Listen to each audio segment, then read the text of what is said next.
Hello friends, welcome to CS centre Delhi. हम discuss करने जा रहे हैं इंडियन एक्सप्रेस में। देखेंगे कौन कौन से आर्टिकल्स हमारे एग्जाम्स के पॉइंट ऑफ व्यू से इंपॉर्टेंट है।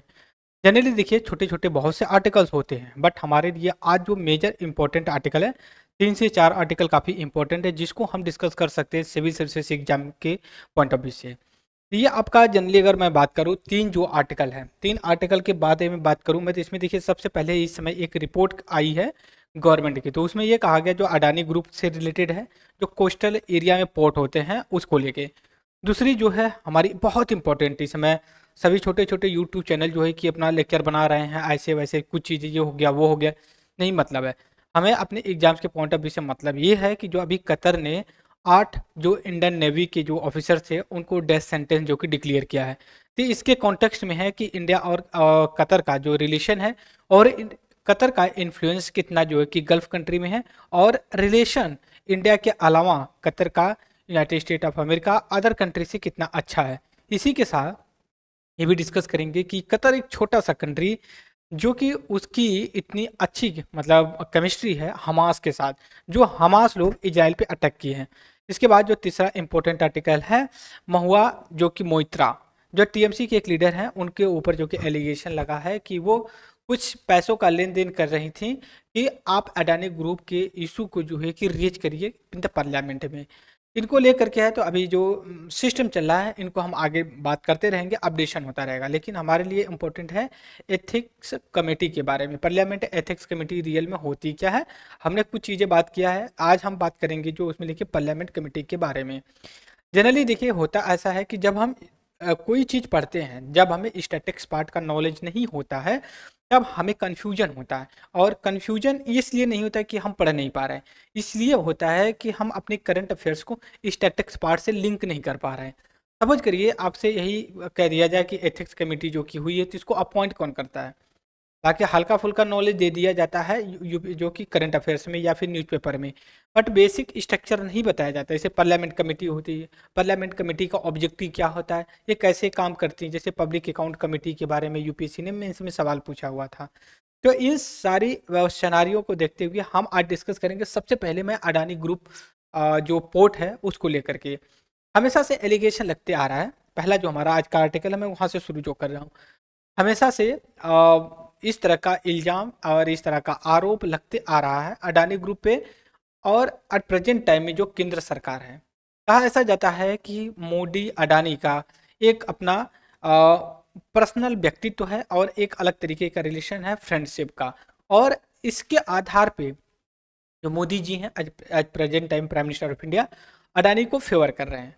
अभी जो डाटा आया हुआ है, इससे ये चीज़ रिफ्लेक्ट होती है कि पिछले 10 सालों में 2013-14 के बाद से लेकर के अब तक जो अडानी ग्रुप का है, पोर्ट सेक्टर में ही नहीं और भी सेक्टर में, इंफ्रा, गैस, एनर्जी जो भी है, उस सेक्टर में बहुत बूम देखने को मिला है। तो सभी का दिमाग थोड़ा सा अलर्ट होगा कि भाई रीजन क्या है। लेकिन आज जो मैं बात करने वाला हूँ यहाँ पे पोर्ट को लेकर के, पोर्ट रियल में क्या होते हैं। एक आपका कोस्टल एरिया में प्लेस होता है, वहाँ पे सिर्फ जो समुद्र के सी के माध्यम से व्यापार होता है, उनमें वो जो है कि अपना इंपोर्ट एक्सपोर्ट करते हैं। कहने के लिए एक आ जाता है, या फिर सच्चाई भी है, इंडिया का जो कोस्टल एरिया है मोर देन 5000 से ऊपर का है, मतलब 5455 के आसपास इसकी जो है कि कोस्टल एरिया है इंडिया की। हर 500 किलोमीटर के बाद अडानी ग्रुप का है एक पोर्ट पाया जाता है। और जो पोर्ट होते हैं, बंदरगाह जिसको हिंदी में बोलते हैं, ये दो तरह से होते हैं। ये मेजर होते हैं, एक माइनर होते हैं। जो मेजर होते हैं उसको भारत सरकार रेगुलेट करती है, कोऑर्डिनेट करती है या मैनेज करती है। जो अडानी ग्रुप का है उसको आप बोलेंगे माइनर, छोटे पोर्ट, बंदरगाह। तो इनमें बहुत से बंदरगाह का नाम भी दिया गया है। अगर मैं यहाँ पे आपके साथ बात करूँ, जैसे मान लीजिए दहेज है, फिर उसके बाद टूना है, फिर उसके बाद मुंड्रा है, फिर हजीरा है, फिर उधर डीघी है, फिर उसके मनमोरगन है, फिर उसके कारा कैल है, फिर इसके बाद ईस्टर्न कोस्ट पे आते हैं एन्नूर है, ठीक है, एन्नूर है। फिर इसके बाद अगर बात करें तो काटापल्ली है, फिर कृष्णापट्टनम है, गंगार आराम है, फिर उसका धर्मा। मतलब ऐसे बहुत से पोर्ट हैं जो आपका अडानी ग्रुप से रिलेटेड है, और अडानी ग्रुप इसको जो कि डेवलप कर रहे हैं। अब देखिए इसमें ये कहा जा रहा है, फिगर दिया गया है, अडानी पोर्ट स्पेशल, जो कि यहाँ पे बोल सकते हैं एपी स्पेशल इकोनॉमिक जोन, जो अडानी ग्रुप इसको डेवलप करता है। तो जनरली बात देखा जाए, देखिए जो आप बात कर रहे हो इस जो इंडिकेटर का अडानी ग्रुप का, अडानी पोर्ट वैल्यू, ठीक, टोटल पोर्ट वैल्यू की बात कर रहे हैं। तो यहाँ पे जिस इस आर्टिकल की आप पिक्चर भी देख सकते हो, ये इंडिया का जो पिक्चर दिया है, तो आपसे हो सकता है कि प्रीलिम्स में इस तरह के सवाल पूछा जाए फॉलोइंग द मैच, कि कौन सा जो पोर्ट है और कौन सा बंदरगाह है कि किस कोस्ट पे पाया जाता है या किस स्टेट से बिलोंग करता है।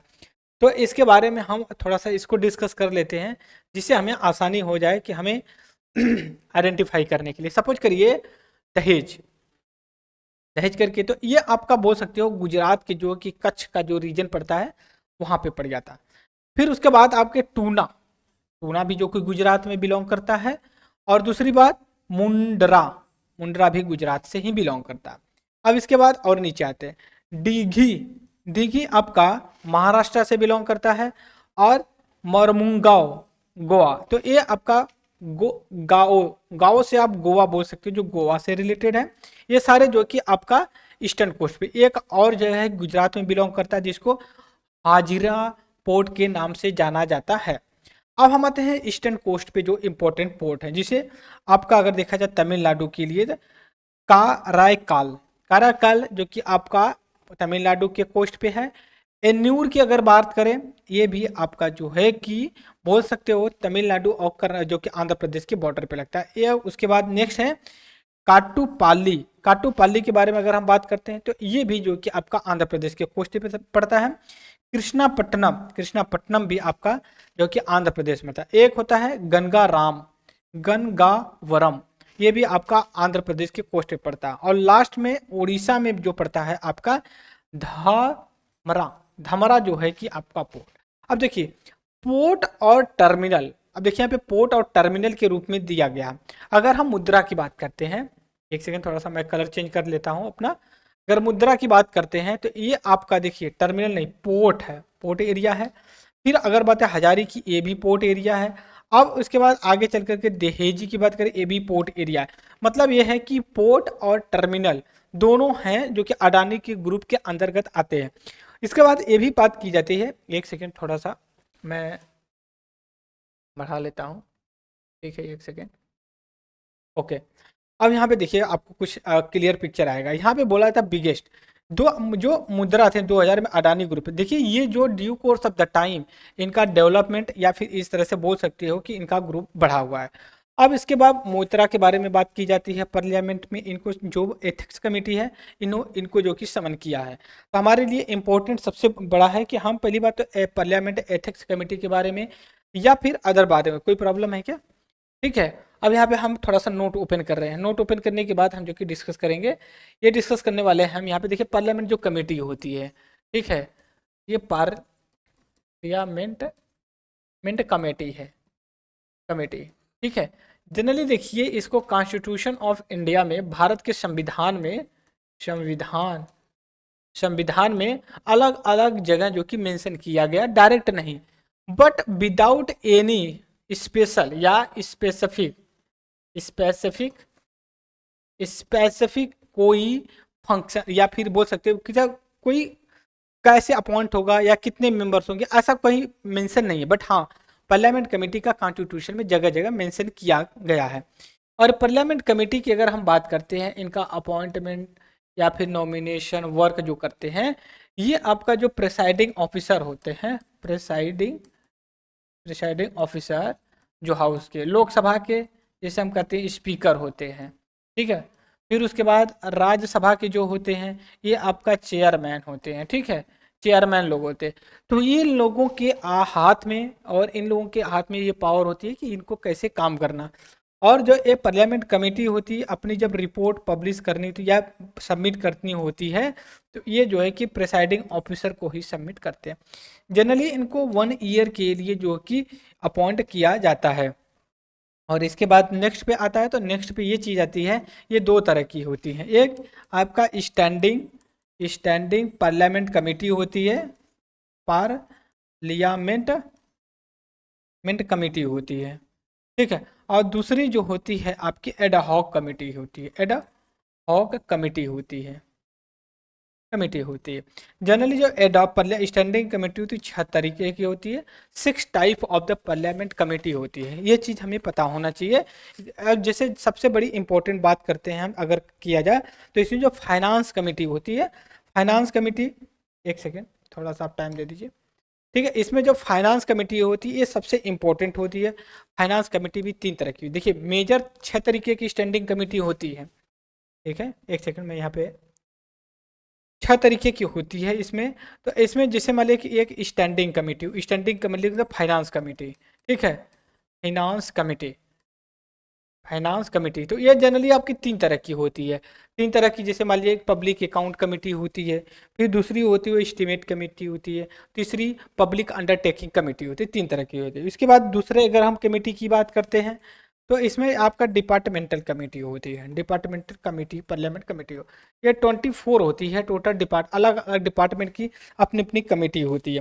तीसरा कमेटी ऑन इंक्वायरी की बात होती है। तीसरा अगर हम बात करते हैं committee on inquiry, in inquiry की बात करते हैं, तो ये चीज़ देखिए हमें ये पता होना चाहिए कि किस चीज़ के लिए जो जो इंक्वायरी कमेटी होती है ये 3 तरीके की होती है। जनरली इसमें एक होती है आपका एथिक्स कमेटी, एथिक्स कमेटी होती है, तो इसी को लेकर के इस समय चर्चा में चल रहा है। और एक और होती है जिसको प्रिविलेजेस कमेटी बोलते हैं, प्रिविलेजेस कमेटी होती है। ठीक है, और एक और कमेटी होती है जिसको हम कमेटी को बोलते हैं committee on the petition, petition committee बोलते हैं यहाँ पे आप, पिटीशन, पिटीशन कमेटी बोलते हैं। और एक चीज और यहाँ पे हम डिस्कस कर सकते हैं, जैसे एथिक्स कमेटी और प्रिविलेजेस कमेटी होती है ना, ये कभी कभी कॉन्फ्लिक्ट हो जाता है। कॉन्फ्लिक्ट का मतलब ये अपने वर्क में ओवर रीच करते हैं एक दूसरे के ऊपर जो कि हो जाता है। तो इस समय जो एथिक्स कमेटी का इस्टेब्लिशमेंट किया गया है महुआ मोइत्रा, मोइत्रा, मोइत्रा को जो है कि हम इन्होंने जो कि कैश का कुछ लेन देन किया। तो लेकिन ये भी बात की जा रही है कि आप एथिक्स कमेटी की बजाय जो है कि आप प्रिविलेजेस कमेटी को इनको भेजा गया होता, तो ये शायद थोड़ा सा ट्रांसपेरेंसी के लिए रिस्पॉन्सिबल होता हो। अब इसके बाद हम चलेंगे अपने नेक्स्ट आर्टिकल पे जो हमारे लिए इंपॉर्टेंट है, हालांकि उतने अब इंपॉर्टेंट आर्टिकल नहीं, बस हाँ ये है कि जो कतर से हमारा इंपॉर्टेंट है। कतर से देखिए कॉन्टेक्स्ट ये है दोस्तों, मैं यहाँ पे थोड़ा सा बैकग्राउंड दूंगा। कतर एक गल्फ कंट्री है। अगर मैं थोड़ा सा आप हमें टाइम दे दें तो मैं अपना मैप ओपन करता हूँ। मैप ओपन करके जो कि हम तुरंत जो है कि यहाँ पे, एक सेकंड थोड़ा सा आप हमें टाइम दे दीजिए। मैं मैप ओपन करूँगा, थोड़ा सा हमें आसानी हो पाएगी चीज़ों को और एनालिसिस करने के लिए। सबसे पहले मैं एशिया का मैप आपके साथ शेयर करूँगा। ठीक है, एशिया मैप शेयर करूँगा और उसके बाद जो कि आगे हम अपना प्रोसीजर आइडेंटिफाई करेंगे कि रियल में कहाँ पे है कतर का लोकेशन। और जब हम मैप खोलते हैं तो हमें इंडिया का मैप पहले मिलता है, फिर उसके बाद एशिया का, फिर उसके बाद आपका यूरोप कॉन्टिनेंट का मिलता है। अब यहाँ पे देख सकते हो आप यहाँ पे। ठीक है, अब हम कतर की अगर हम बात करते हैं कि रियल में आपको कतर कहाँ, कतर की कैपिटल दोहा है, ये हमें पता होना चाहिए। अब इंडिया का बात करते हैं, यहाँ पे इंडिया कहाँ पे सेटल्ड है। इंडिया का अगर बात करता है हम, तो यहाँ पे देख सकते हो आप, ये आपका लोकेशन है, ये इंडिया का ये, और ये पूरा मैप जो दिखाई दे रहा है यहाँ पे, एक सेकंड थोड़ा सा थिकनेस में बढ़ा लेता हूँ फिर से। ठीक है, ये इंडिया का लोकेशन है। ठीक है, अब लोकेशन इंडिया का है और यहाँ पे मैप एशिया का है। अब हमें खोजना है कतर। कतर देखिए यहाँ पे है। ठीक है, पर्सियन गल्फ में है और ये एक तरह से बोल सकते हो कि गल्फ कंट्री से इसका बॉर्डर लगता है। और इसकी राजधानी कतर की, कतर, कतर की राजधानी दोहा है, दोहा।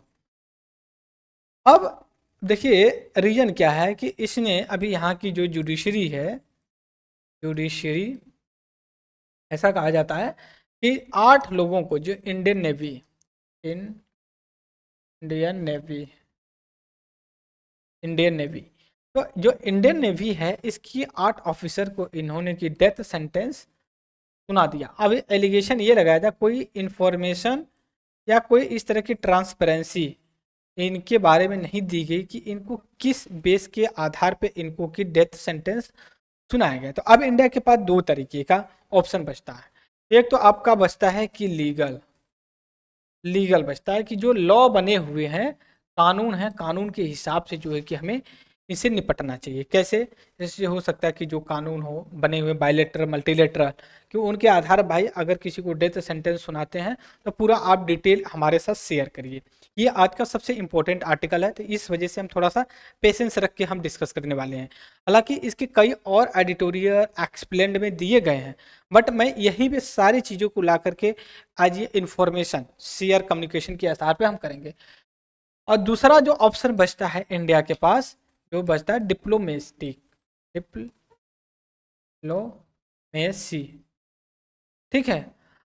कूटनीति के आधार पे हो सकता है कि इंडिया कुछ करे। जैसे कतर का रिलेशन यूएसए के साथ बहुत ही अच्छा है। मैं यहाँ पे ओपन कर रहा हूँ, क्यों? क्योंकि इंडिया का रिलेशन, जिसे कतर है,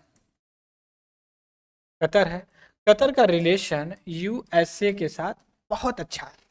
अब इसका प्रूफ अगर आपको चाहिए कि भाई कैसे आप कह दे रहे हो कि नहीं इसका रिलेशन बड़ा ही अच्छा है इसके साथ, अभी क्या हुआ है कि हमास, जो हमास लोग हैं, ये कुछ यूएसए के लोगों को जो है कि, या फिर कुछ लोगों को जो कि वो होस्टेज बना रखे थे। होस्टेज का मतलब ये होता है कि उनको अचानक पकड़ लेना और अपने कब्जे में ले लेना। हमास लोग थे, कर लिए। तो इन्होंने जो है कि यूएसए ने हमास के साथ बात ना करके इसके साथ बात किया, और ये हमास के साथ ये बात की है। अब देखिए, अब ये कहेंगे कि हमास कतर से क्यों बात किया? क्योंकि दोनों जो है कि आपका मुस्लिम मुस्लिम मुस्लिम भाई हैं। तो हमास लोगों ने कतर की बात को रिस्पेक्ट दिया और जो है कि यूएसए के लोगों को रिलीज किया, कुछ लोगों को, ठीक है। और इसके बिहाफ पे यूएसए ने थैंक्स बोला। किसको कहा? किसको थैंक्स बोला? कतर को बोला। कहा कि भाई आप ऐसा है, बड़ा अच्छा काम किए, आप हमारा काम कर गए।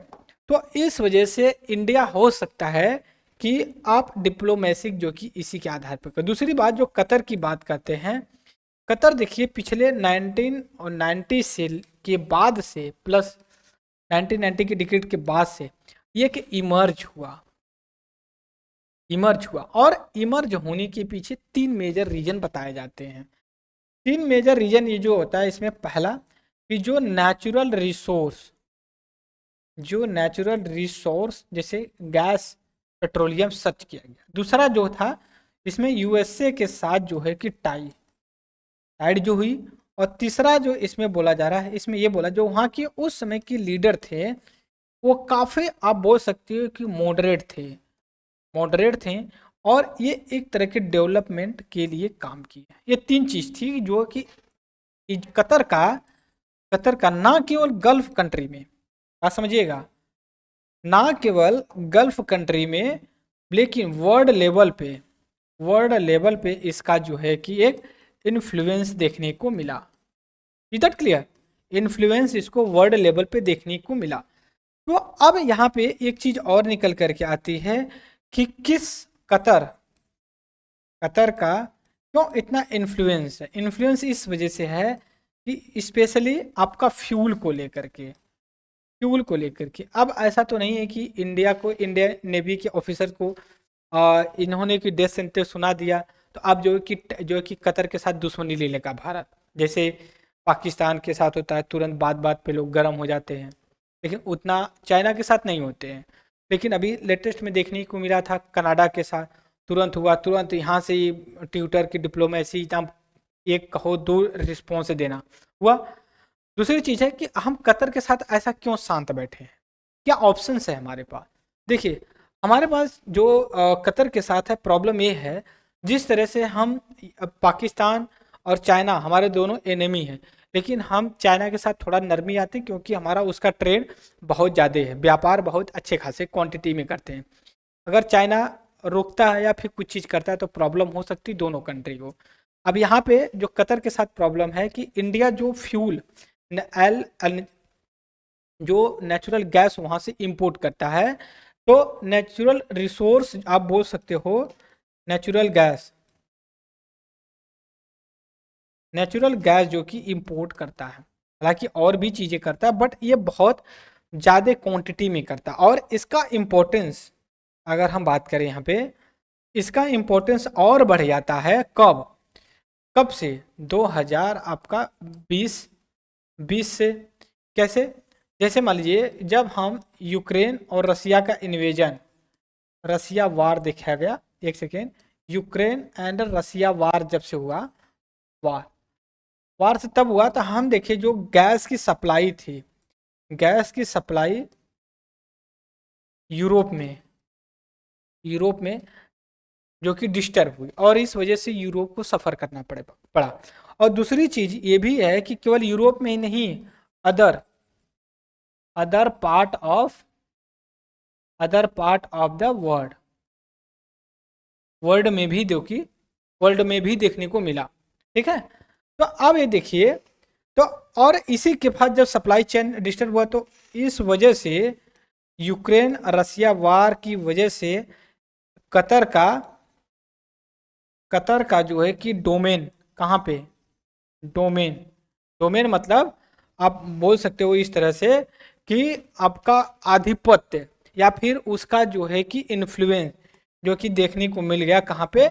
नेचुरल गैस जो है कि एक्सपोर्ट पे, एक्सपोर्ट पे। और आपको ये भी पता है कि इंडिया इंडिया एनर्जी के सेक्टर में, फ्यूल जो एनर्जी है एक सेक्टर में कंप्लीटली आपका 90% जो है कि इंपोर्ट इंपोर्ट डिपेंडेंट है। अगर ये कोई खतरा लेता है डायरेक्ट कतर के साथ तो दिक्कत हो सकती है। और इंडिया ने ये भी है कि अब आगे चल कर के देखते हैं कि क्या होगा, ये तो वक्त का बात है। अब हम यहाँ पे आगे आते हैं जो हमें और आगे चल कर के बात करनी है। एक सेकंड, थोड़ा सा हम सेकंड पेज पे आएंगे क्योंकि यहाँ पे और दिया गया है डिटेल में कतर पे। ठीक है, जैसे मान लीजिए कि जो ये हैं कतर के जो कुछ इन्वेस्टर हैं, डिफरेंट डिफरेंट जो है कि कंपनी ऑर्गेनाइजेशन में जो कि इन्वेस्ट किए हैं। जैसे 2019 से हम बात कर रहे हैं, जैसे भारती एयरटेल इसमें इन्वेस्टमेंट किए हैं, बायजू जो कि स्टार्टअप है इसमें इन्वेस्टमेंट किया गया है, अडानी ट्रांसमिशन लिमिटेड इसमें भी इन्वेस्ट किया है, अडानी ग्रीन एनर्जी इसमें भी इन्वेस्टमेंट किया गया है, रिलायंस रिटेल वेंचर इसमें भी जो कि इन्वेस्टमेंट किया है, फिर एक जो है कि सब्सिडरी ऑफ रिलायंस इंडस्ट्री इसमें भी किया गया है।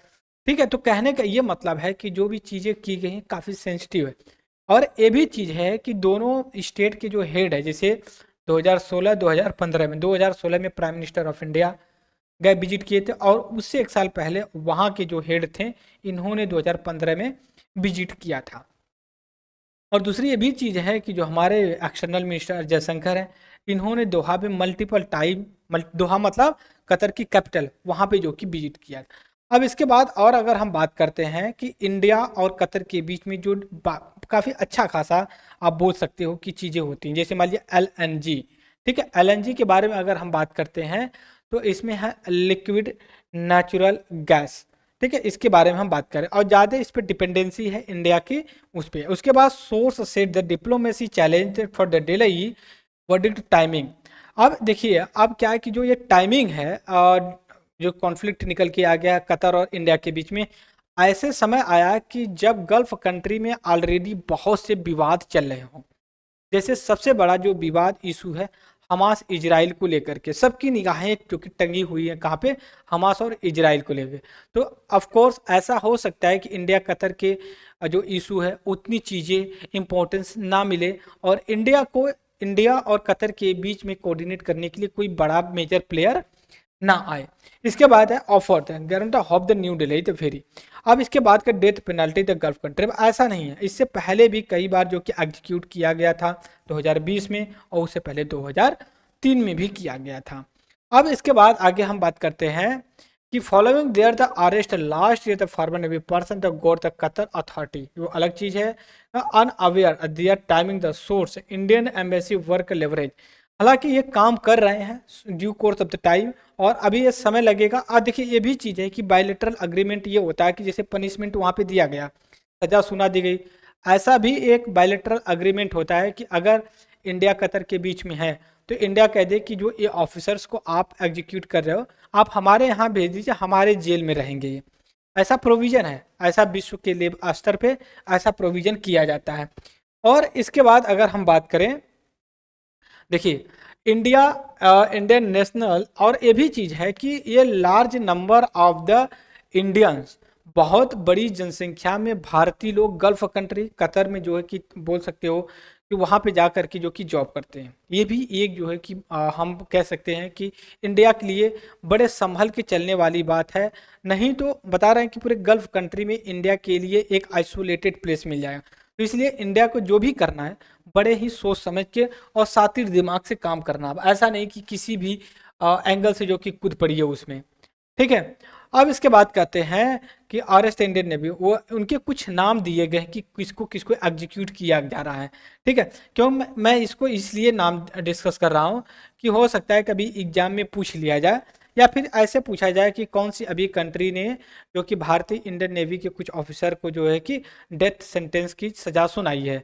तो आपको पता होना चाहिए कतर है। तो उनका नाम अगर हम बात करते हैं, इस पे देखिए, कैपिटल नवजीत सिंह गिल है। फिर उसका कैप्टन वीरेंद्र कुमार वर्मा है। तीसरा है वीरेंद्र कुमार वशिष्ठ है तीसरा। चौथा है कमांडर अमित नागपाल है। नेक्स्ट है कमांडर पुरेंदु तिवारी हैं। फिर उसके बाद कमांडर सुगु नगकर पाकला है। फिर उसके बाद कमांडर संजीव गुप्ता हैं। और लास्ट में है कमांडर सैलोद रागेश है। तो ये कहने का मतलब यहाँ पे ये है कि इतने लोगों को जो सुनाया गया है। अब आगे देखेंगे कि क्या कंक्लूजन निकल करके आता है। तो ये था हमारा। फिर हम आगे आकर के देखते हैं कुछ और इम्पोर्टेंट अगर आर्टिकल होते हैं हम उसको डिस्कस कर लेंगे। बट मेरे हिसाब से वैसा कोई आर्टिकल है नहीं है। बाकी जो है कतर को कंसंट्रेट करके दिए गए हैं, और भी जो है उस पे जो है कि आप बोल सकते हो कि इसमें चुनाव चल रहा है तो चुनाव पे ज़्यादा न्यूज़पेपर फोकस कर रहे हैं। यहाँ पे देखिए अभी एक रिपोर्ट के अनुसार ये बताया गया, जो पंजाब में जो पेडी, जो धान का वेस्ट होता था, धान का जो पुआल बच जाता था, तो पंजाब के लोग उसको जला देते थे। तो उससे क्या होता था, पोल्यूशन बहुत जनरेट होता था। और दिल्ली या फिर नॉर्थ इंडिया में बहुत ज़्यादा पोल्यूशन देखने को मिलता था। रिपोर्ट के अनुसार कहा जा रहा है केवल 45% ही लोग ऐसा कर रहे हैं, मतलब 55 मोर देन 50% से नीचे आया। उसके बाद ये कहा जा रहा है कि राइस प्रोडक्शन, ऐसा अनुमान लगाया जा रहा है 3.7% कम हो जो हम प्रिडिक्शन किए थे। क्यों? क्योंकि मानसून उतना अच्छा नहीं रहा। तो ये हमारा आज का डिस्कशन था। आई होप कि आप इसको समझे होंगे। कोई डाउट्स क्वेरी होगी तो कमेंट बॉक्स में जरूर डालिए। तो आज के लेक्चर में फ्रेंड्स इतना ही। तब तक के लिए thank you very much discussion. जय हिंद, जय भारत।